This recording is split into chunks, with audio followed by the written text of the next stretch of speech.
Hello everyone and welcome to this week's video. Brief foray into the freezing cold to do this. There's a trite expression that every journey starts with a single step. Each of us will have begun our faith journey somewhere. The stories of faith in the Bible often hold a mirror to our own experience. This is particularly true of the calling of the first disciples. A more diverse bunch it would be hard to imagine. They're listed in Mark chapter 3. Simon, renamed Peter, with the impetuous side and an overinflated view of his own abilities. James and John, known as sons of thunder, presumably because they had a foul temper.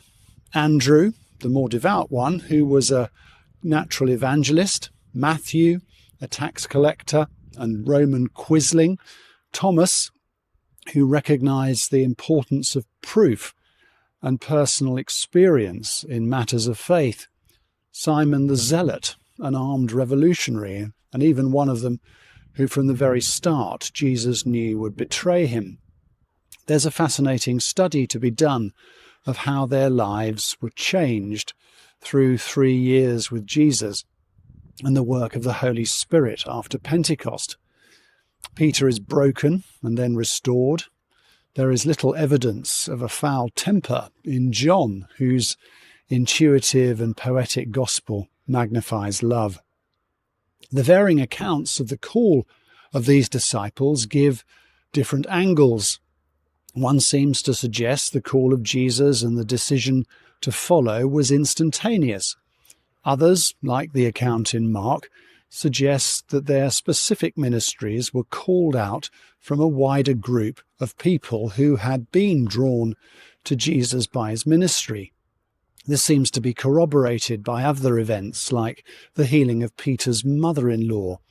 Peter had clearly known Jesus for some time before the specific call to leave everything and follow came to him. Few people would drop everything to follow someone they'd never met, however charismatic their personality.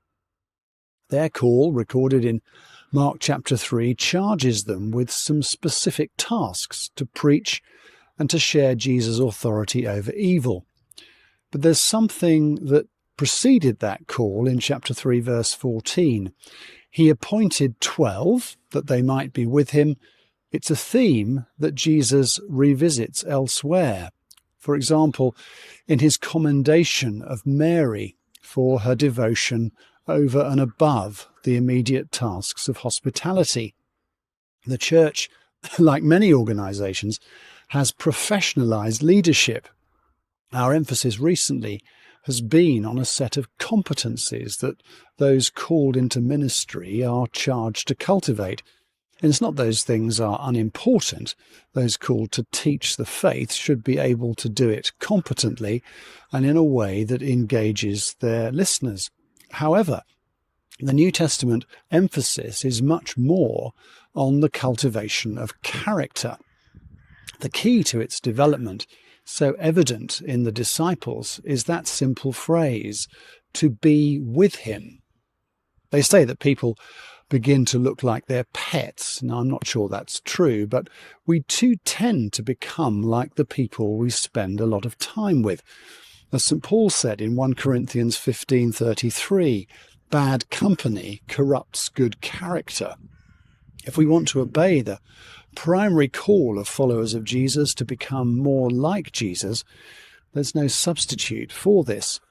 Our character is being formed one way or the other every day, every interaction, everything we watch or read or consume on social media, every habit will be moving us towards Jesus or away from him.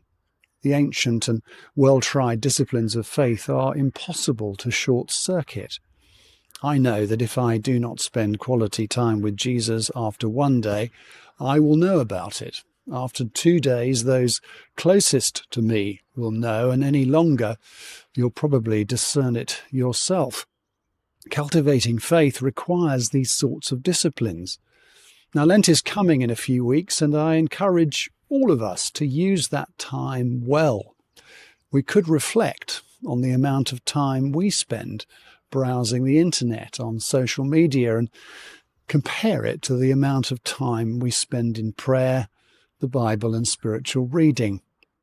Some of our spiritual discipline or training could be the disciplines of abstinence, what we give up. Others might be things we take up, which are spiritually nourishing and helpful.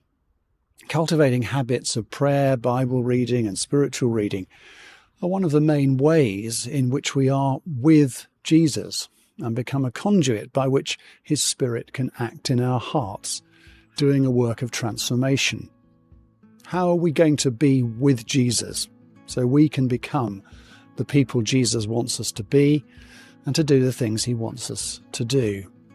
I hope we'll all grow in this together in our year of faith.